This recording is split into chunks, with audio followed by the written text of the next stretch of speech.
سلام، ما دوباره برگشتیم. اگه یادتون باشه توی ویدیو قبلی راجع به اشکال مختلف دارویی صحبت کرده بودیم. حالا چند تا نکته از همون ویدیو جا مونده که من میخوام امروز بهتون بگم. در ادامه هم راجع به نام داروها با همدیگه صحبت میکنیم. گاهی وقتا لازمه که حالت قرص هم نوشته بشه چون توی نحوه مصرفش تأثیر گذاره. مثلا اگر اسکورتپ اگر دیدین جایی، یعنی اینکه اون قرصه شیار داره و قابل تقسیم شدنه.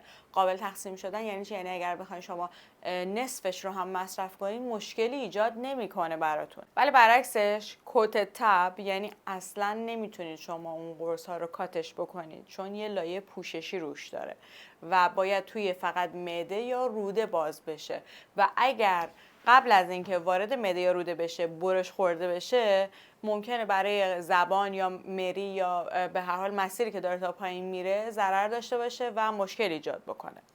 این از این. جدای از اینا یه مدل دیگه داریم چویبل تب، یعنی قرص های جویدنی که حالا نوشتاریش هم بهتون نشون دادم که توی در واقع نسخه به چه صورت هستش.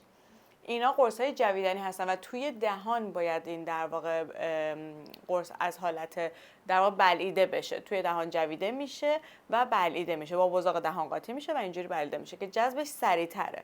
معمولا چیزایی که چویبل هستن زیر زبانی هستن، قرص های لینگوال زیر زبانی هستن، اینا سریع ترین جذب رو دارن. مثلا برای همین قرص نیتروگلیسرین که معمولا برای کسایی که مشکل قلبی دارن یهو مثلا میبینید فشارشون میره بالا. دیلی؟ قرص‌های زیر زبانی سریع ترین میزان جذب رو بین همه قرص‌ها دارن. برای همین هم کسایی که مثلا مشکل قلبی دارن، مثلا افزایش فشار خون یا فشار خون دارن یا مثلا گرفتگی قلب دارن، سریع بهشون قرص زیر زبانی میدن چون سریع ترین اثر رو داره. یه شکل دیگه هم هست قرص‌های جوشان که می‌بینید به چه حالتی توی نسخه نوشته میشه. این قرص هم که دیگه مشخصه دیگه، جوشان در آب هستن دیگه، داخل آب میریزین و بعد از اینکه حل شد میندازینش و بعد از اینکه حل شد استفاده میکنید. که اگر معمولا حالا یه سری نکات داره که باز اینم سر هر دارویی بهتون گفته میشه. مثلا جوشان های ویتامین C تو 10 دقیقه باید مصرف بشه، بخاطر اینکه ویتامین C سریع از بین میره، برای همین تو 10 دقیقه باید اونو مصرفش بکنیم. یه سری قرص کپسول متفاوت هم داریم که هر کسی باش آشنا نیست. اونم مدل استنشاقیه. معمولا کسایی که درگیر بیماری های تنفسی هستن باهاش آشنایی دارن. یه سری دستگاه داره که اون قرص یا کپسول رو داخلش میذاریم. زمانی که میخوان استفادهش بکنن هر وعدهش رو یه دونه قرص میندازن داخلش. دستگاه یه تیغه داره، تیغه قرص یا کپسول از وسط برشش میده و آزاد میشه و اون شخص باید به صورت دم بکشش داخل که این قرص‌ها رو میگیم قرص‌های استنشاقی که بازم میگم برای مثلا بیماری‌های ریه یا مثلا بیماری‌های تنفسی استفاده میشه. جدای از قرص‌ها 3 مدل دارویی دیگه هم داریم که توی قسمت قبل راجع بهشون صحبت کرده بودیم. حالا من الان باز دوباره بهشون اشاره میکنم و به اختصار میگم که توی نسخ چجوری نوشته میشه. یکی قطره است که به صورت دراپ نوشته میشه. شربت ها بیشترین در واقع حالت مایعی که توی نسخ نوشته میشه شربتی که به صورت سایروپ نوشته میشه. بعد از اون هم شیاف هم خیلی مورد مصرفی بالایی داره که ساپوزیتوری هستش که نوشتاریش توی نسخ به این صورت هستش. حالا که راجع به اشکال دارویی صحبت کردیم بریم سراغ نام داروها. کلا چند مدل اسم داریم برای داروها. یکی مثلا نام شیمیاییه که اصلا ما به اون کاری نداریم، توی حیطه کاری ما نیست.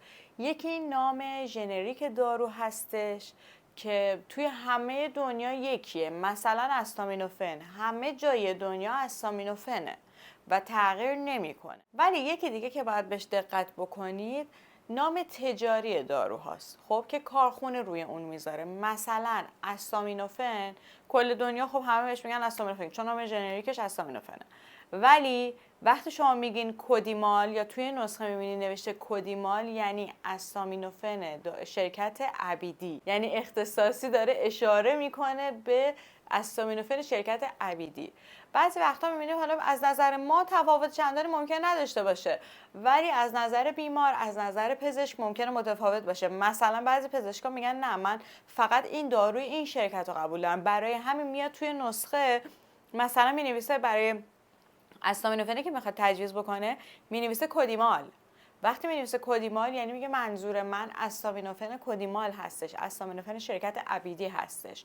حالا انقدر الان کسری دارو هستش، ما معمولا تو اینجور مواقع اگر ببینیم که تأکیدی روی اسم دارو شده، درستش هم اینه که به بیمار یا پزشک اطلاع داده بشه. اول به بیمار اطلاع میدیم، بیمار ممکنه مثلا خودش آدم سخیری نباشه که نه برای من فرقی نداره با بده بریم اشکال نداره، میگیره میره.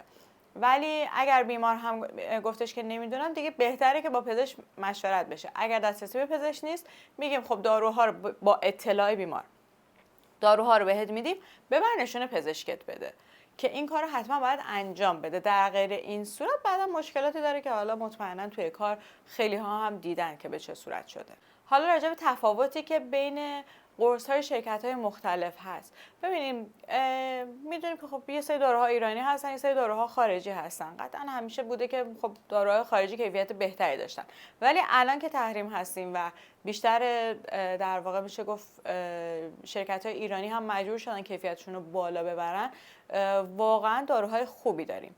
ولی یه سری داروها هستن که واقعا ایرانی به پای خارجی نمیرسه متاسفانه، و اگر بیمار خارجی رو شروع به مصرف بکنه ممکنه ایرانی بهش جواب نده، مثل لوتیروکسین که برای کمکاری تیروید استفاده میشه. لوتیروکسین مرک معروف ترین لوتیروکسین و بهترین برنده. مرک کلا یه شرکت دارویی بسیار قوی آلمانی هستش که واقعا محصولات خوبی داره. کسی که لوتیروکسین از روز اول لوتیروکسین مرکو استفاده کرده باشه، دیگه لوتیروکسین ایرانی بهش جواب نمیده، یعنی احتمالش خیلی خیلی کمه و برای همین مجبوره که مدام از اون استفاده بکنه تا بتونه بیمارش رو کنترل بکنه. یا مثلا کسی که پلاویکس استفاده کرده باشه، دیگه کلوپیدوگرل ایرانی، اوسیویکس، اینا معمولا بهشون جواب نمیده و مجبورن هر جوری هست خارجی رو پیدا کنن. اینجا تفاوت شرکت ها مشخص میشه. خب ولی بعضی داروها مثل همین استامینوفن، مثلا لوزارتان، تفاوت چندانی ندارن. گاهی وقتا وسواس بیماره که میگه نه این شرکت باشه بهتر اون شرکت باشه، وگرنه مثلا طی تجربه اینا همه تجربی حساب میشن، وگرنه از نظر تئوری هیچ کدوم با هم فرقی نباید داشته باشن. طی تجربه متوجه شدیم که آقا تفاوتی از نظر عملکردی ندارن، مشکلی ایجاد نمیکنه، میتونن. یا مثلا وارفارین تفاوت چندانی نداره. اینه که بعضی چیزا وسواس خود بیماره که حالا به هر حال توی کار اولویت باید نظر بیمار و پزشک هم باشه دیگه، که شما مثلا نام تجاری رو اینجا باید بهش دقت بکنید. یه سری نام‌های تجاری هم از قدیم موندن روی اسم داروها، مثلا کلینکس هست که هر وقت دستمال میگیم کلینکس، در صورتی کلینکس یه برند قدیمیه. مثلا الان سفازولین هم ممکنه توی نسخ به نام کفلین ببینید. کفلین نام تجاریش بوده که قدیمی بوده، بعد الان بعضی پزشکا اون قدیمیاشون ممکنه هنوز کفلین بنویسن، که البته حالا اینم نکته داره ها، کفلین سفازولین نبود، یه دارویی بود که منسوخ شد ولی مون دیگه، یعنی اشتباهاً این اسم مونده روی سفازولین.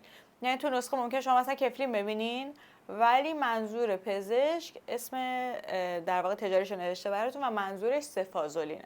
یه سری نکات اینطوری هم هست که باز توی بررسی نسخه که بعداً خواهیم داشت به این نکته ها هم رسیدگی میکنیم. لطفاً چنل رو سابسکرایب بکنید، زنگوله رو هم حتما بزنید که ویدیوهای بعدیمون که خیلی زودتر، قول میدم که خیلی زودتر براتون بذارمشون، وقتی گذاشتمش متوجه بشین.